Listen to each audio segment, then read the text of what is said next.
Hello everybody, I am Pushpendra Kashyap and आज से कुछ नया शुरुआत करते हैं। और हम आज से गुरु पूर्णिमा के इस पावन अवसर पर हम आज से डेली करंट अफेयर स्टार्ट करने वाले हैं। तो आप सभी को भी गुरु पूर्णिमा की हार्दिक बधाई। तो आज सबसे इम्पोर्टेंट चीज़ जो हो रहा है वो है SCO समिट। ठीक है, SCO का समिट हो रहा है और SCO का समिट कहाँ हो रहा है? इंडिया में हो रहा है। और वो समिट क्या है? वर्चुअल है। तो सबसे पहले SCO का फुल फॉर्म क्या है? Shanghai Cooperation Organisation. एक ऑर्गेनाइजेशन है जिसमें बहुत सारे कंट्री हैं और इस कंट्रीज़ में इंडिया भी है और एक ऐसा ऑर्गेनाइजेशन है जिसमें पाकिस्तान भी है। तो इसमें 8 कंट्री है और मोस्ट इम्पॉर्टेंट इसमें जो कंट्रीज़ हैं वो है चाइना। आप जानते हैं चाइना। हाँ, यहाँ पे कुछ जनरल अवेयरनेस वाली बातें हैं। कई बार हमें अपने एग्ज़ाम में कैपिटल पूछ देते हैं, तो आपको याद रहना चाहिए कंट्री कौन सा है, कैपिटल कौन है, या फिर कभी कभी उसका इम्पोर्टेंट अगर कंट्री होगा तो प्रेसिडेंट पूछ लेते हैं। तो चाइना का जो कैपिटल है बीजिंग में है और वहाँ का करेंसी युआन है और वहाँ का जो अभी प्रेसिडेंट है शी जिनपिंग है। सेकेंड इम्पॉर्टेंट जो कंट्री है यहाँ वो है रशिया। और रशिया बहुत ज़्यादा न्यूज़ में है क्योंकि रशिया और यूक्रेन वॉर हुआ है।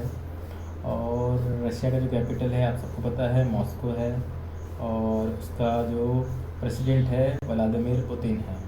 ठीक है, उसके अलावा और 2 इम्पॉर्टेंट जो कंट्री हैं जो राइवल्स भी हैं वो है इंडिया और पाकिस्तान, जो कि सबसे लेटेस्ट मेंबर हैं। ठीक है, और इंडिया के बारे में तो आप सबको पता है। पाकिस्तान के बारे में ये है, इसका कैपिटल आपको पता है इस्लामाबाद। ठीक है, और उसके अलावा और कौन सी कंट्रीज़ हैं? और कुछ सेंट्रल एशिया की कंट्री है जिसके पीछे स्थान जुड़ा हुआ है। एक है कजाकिस्तान जिसकी कैपिटल है अस्ताना। उसके बाद है किर्गिस्तान जिसका कैपिटल है बिश्केक। उसके बाद है उज़्बेकिस्तान जिसका कैपिटल है ताशकंद। लास्ट ईयर SCO का समिट ताशकंद में हुआ था। उसके बाद ताजिकिस्तान है जिसका कैपिटल है दुशांबे। तो 8 कंट्री कौन कौन सा है यहाँ पे? चाइना है, रशिया है, इंडिया है, पाकिस्तान है, उसके बाद है कजाकिस्तान है, किर्गिस्तान है, उज़्बेकिस्तान है, ताजिकिस्तान है। एक कंट्री नहीं है, वो है तुर्कमेनिस्तान। तुर्कमेनिस्तान हमेशा याद रखना ये नहीं है, कई बार क्वेश्चन में आपको यहाँ फंसा सकता है। नेक्स्ट इम्पॉर्टेंट न्यूज़ है वो है छत्तीसगढ़ का विधानसभा के अराउंड, क्योंकि छत्तीसगढ़ का विधानसभा का इलेक्शन होने वाला है। मोदी जी भी आने वाले हैं, उनके साथ कुछ केंद्रीय मिनिस्टर आने वाले हैं। ठीक है, जैसे कहा जा रहा है कि उनके साथ रहेंगे नितिन गडकरी। ये कौन है? परिवहन मंत्री हैं मोदी सरकार के अंदर। दूसरा अश्वनी वैष्णव, इसका नाम भी बहुत सुने होंगे, ये है रेलवे मंत्री। उसके बाद मनसुख मंडावी हैं जो है स्वास्थ्य मंत्री हैं। उसके बाद शिक्षा के मंत्री और कौशल विकास के मंत्री हैं Dharmendra Pradhan.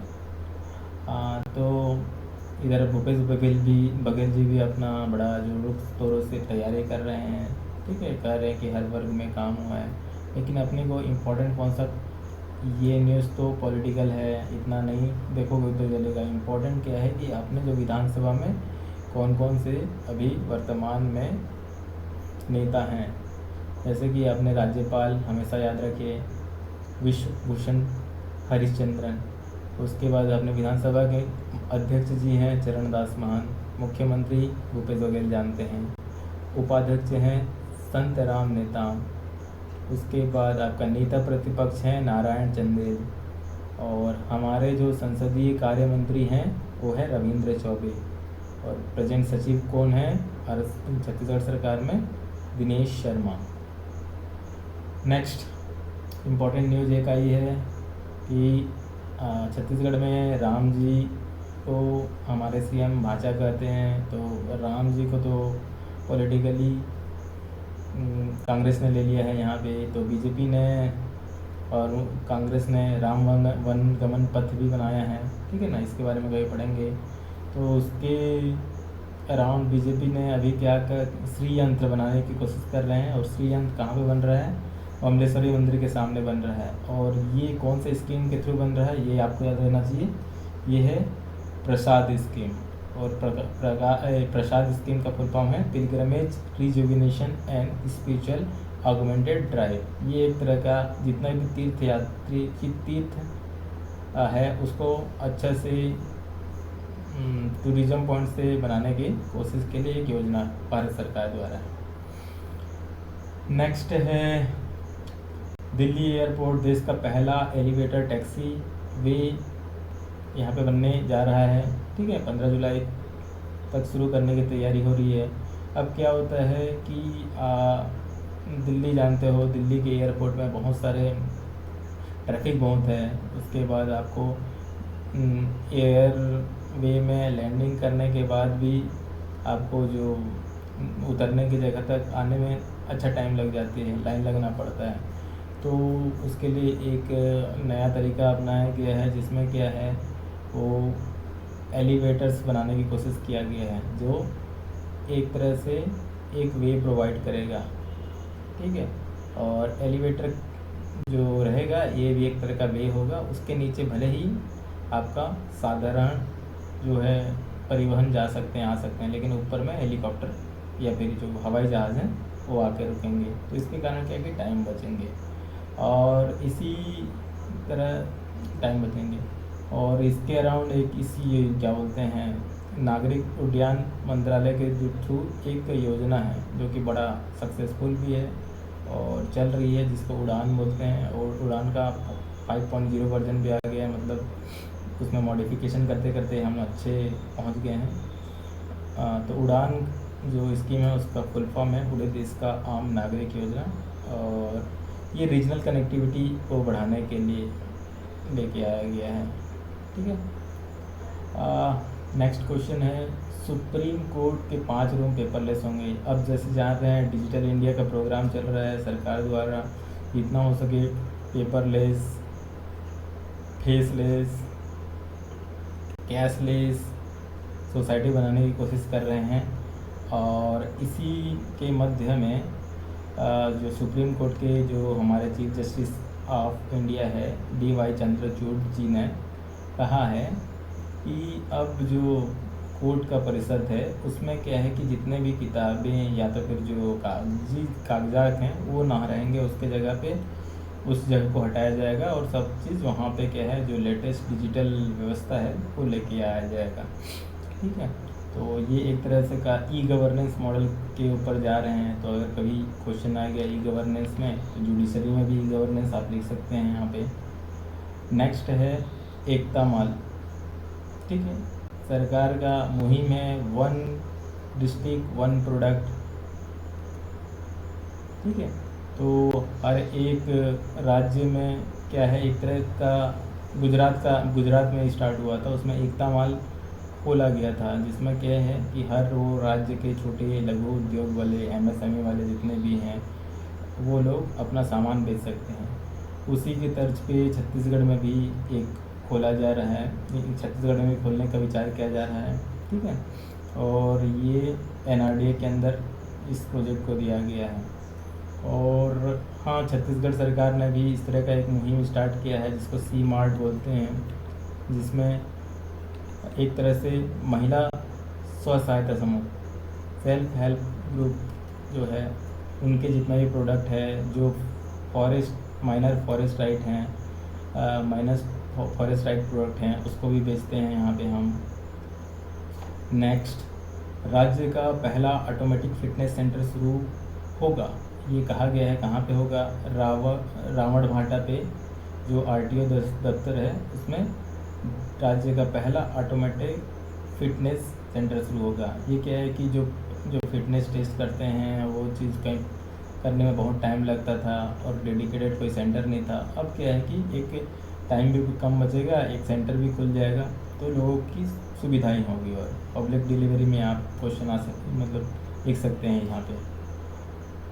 Next most important चीज़ खुशखबरी है कि हमारा जो एक कैपिटल मार्केट जो बोलते हैं, इकोनॉमिक्स का टॉपिक होता है, उसमें क्या होता है कि एक प्राइमरी मार्केट, सेकेंडरी मार्केट होता है। तो एक सेकेंडरी मार्केट में क्या होता है, एक इंडेक्स होता है जिसमें क्या है कि बहुत जो टॉप 50 टॉप 30 कंपनी को उसमें लिस्टिंग किया जाता है, पब्लिक लिस्टेड कंपनी होता है, ठीक है ना। उसमें होता है सेंसेक्स बोलते हैं जिसमें इसको, या फिर शेयर मार्केट बोलते हैं, आप सुने होंगे।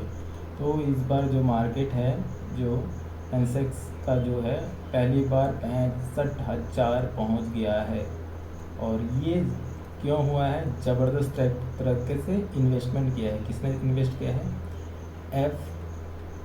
FII, फॉरेन पोर्टफोलियो इन्वेस्टर ने अपना पैसा यहाँ पे लगाया है। मतलब वो लोग भारत की अर्थव्यवस्था पे बिलीव कर रहे हैं, उनको होप है इंडिया परफॉर्म करेगा और उनका भी पैसा बनेगा। तो बहुत कुछ अच्छे न्यूज़ के कारण ये शेयर मार्केट बुल मार्केट तरफ भाग रहा है। एक तो मोस्ट इम्पोर्टेंट चीज़ है, कच्चा तेल का जो कीमत है वो कम हुई है। दूसरा, महंगाई जो बढ़ते जा रही थी वो थोड़ा सा रुकी हुई है, प्लस रुपया भी इसके कारण मजबूत हुआ है। तो ये इकोनॉमी के लिए थोड़ा सा गुड न्यूज़ है कि जो विदेशी जो निवेशक हैं वो भारत की अर्थव्यवस्था पे भरोसा कर रहे हैं। इसके बाद है कैलाश मानसरोवर यात्रा। ये कैलाश मानसरोवर यात्रा 2019 से बंद है। अगर कैलाश मानसरोवर यात्रा अगर देखें तो हम लोग क्या है कि यहाँ से जाते थे ऐसे, लेकिन यहाँ पे क्या हो गया है, यहाँ पे इंडिया और चाइना का क्लैश हो गया था। कब? 2019 में, ठीक है ना, गलवान वैली। उसके बाद से इंडिया और चाइना का रिलेशन इस तरीके से अच्छा से चल नहीं रहा है, ठीक है। तो इस रास्ते से जाने के लिए हमको एक्सेस लेना पड़ता है। तो हम लोग सोच रहे हैं कि हमारा जो ये वाला जो एरिया है, यहाँ से भी हम जाएं तो पहली बार अपनी धरती से जा सकते हैं। तो इसके यहाँ पे इम्पोर्टेंट क्या है, एक पास जो बताया है न्यूज़ में है वो इम्पोर्टेंट है। कौन से पास के थ्रू हम लोग जाने की कोशिश कर रहे हैं? लिपू लेक। क्वेश्चन पूछ दिया लिपू लेक पास कहाँ पे है, तो आपको पता रहना चाहिए ये उत्तराखंड में है, ठीक है। उत्तराखंड में जो लिपू लेक पास मिलेगा, ठीक है ना, दर्रा जो बोलते हैं हम लोग, तो पिथौरागढ़ डिस्ट्रिक्ट में है, ठीक है। जो हिमालय के जो इम्पोर्टेंट जो पास हैं आपको याद रहना चाहिए, इम्पोर्टेंट हो जाता है ज्योग्राफी के लिए। उसके बाद है राजभवन। राजभवन में सिंगल यूज प्लास्टिक को प्रतिबंध लगा दिया है राज्यपाल ने, ठीक है। ये हमारे राज्यपाल कौन है नए, जो विश्व भूषण हरिश्चंद्रन, इन्होंने अंतर्राष्ट्रीय प्लास्टिक बैन मुक्त दिवस बनाया और बैन लगाया है। हमारे प्रधानमंत्री ने भी लास्ट ईयर जो सिंगल यूज प्लास्टिक है उसको बैन कर दिया था, ठीक है। तो अच्छी सोच है, क्योंकि क्लाइमेट चेंज बहुत मतलब ज्वलनशील मुद्दा है और एनवायरनमेंट को लेके हमें बहुत सेंसिटिव रहना पड़ेगा। और जो प्लास्टिक है वो मरीन सिस्टम को भी इफ़ेक्ट करता है, ठीक है। तो आगे बढ़ते हैं। हाँ, ये एक इम्पोर्टेंट आर्टिकल आया हुआ था, आप पढ़ सकते हैं कि मणिपुर में क्या हो रहा है। लास्ट 2 महीने से क्या हो रहा है, मणिपुर जल रहा है, ठीक है। और वहाँ पे आपसी लड़ाइयाँ हो रही है, वायलेंस बहुत लेवल का हो गया है, ठीक है ना। कुछ लोग कहते हैं डबल इंजन की सरकार है, केंद्र सरकार भी वहाँ पे है, राज्य सरकार भी उसी पार्टी के है, प्लस असम सरकार है बाजू में, ट्रिपल इंजन है। उसके बाद भी ऐसा क्यों हो रहा है कि वहाँ पे वायलेंस हो रहा है। प्लस इंडिया का 3rd लार्जेस्ट आर्मी फोर्स यानी कि फोर्स भी डिप्लॉयमेंट है। तो ऐसा क्या हो गया कि जो हम लोग का नेशन स्टेट या फिर राज्य का जो अवधारणा है, और इतना कुछ होने के बाद भी हम उसको कम नहीं कर पा रहे हैं। भले हाँ सरकार बोल रही कि हालत सुधार हो रहे हैं, लेकिन वहाँ के जो ट्राइब्स हैं, तो इम्पोर्टेंट क्या हो जाता है, मिज़ोरम में मणिपुर में कौन कौन से ट्राइब हैं, ठीक है ना, एग्जाम पॉइंट ऑफ व्यू से हो जाता है। और दूसरा जो आपको समझना पड़ेगा कि अधिकार, राइट्स एक इम्पोर्टेंट है। दूसरा ट्रस्ट बहुत ज़्यादा इम्पोर्टेंट है, स्पेशली आप क्या बोलते हैं लोगों के बीच, फॉर एग्जांपल इसी तरह का राइट्स होता है अगर मेनलैंड इंडिया में, ठीक है, उत्तर प्रदेश हो गया या फिर कहीं, तो डीएम हार्डली या फिर जो हम बोलते हैं 3 घंटे के अंदर पूरा शांति बहाल कर लेते हैं। परंतु ऐसा क्या हो रहा है कि मतलब वहाँ पे बड़ा जटिल हो गया है और लोग अभी मतलब वायलेंस कर रहे हैं। तो यहाँ पे आपको देखना पड़ेगा राज्य की अधिकार क्षेत्र भी देखना पड़ेगा। यहाँ पे जो 6 शेड्यूल वाले आ जाते हैं, ठीक है ना, 6 का शेड्यूल लागू हुआ है, तो वहाँ पे कुछ कमी मतलब सरकार के वहाँ के जो स्थानीय राइट्स दिया जाते हैं। तो एक बहुत ही पेचीदा इशू है, आप सबको अवगत रहना चाहिए। ठीक है, थैंक यू। आज बस इतना ही करते हैं। कोई क्वेश्चन है, कोई डाउट है तो आप कमेंट में लिख सकते हैं। धन्यवाद।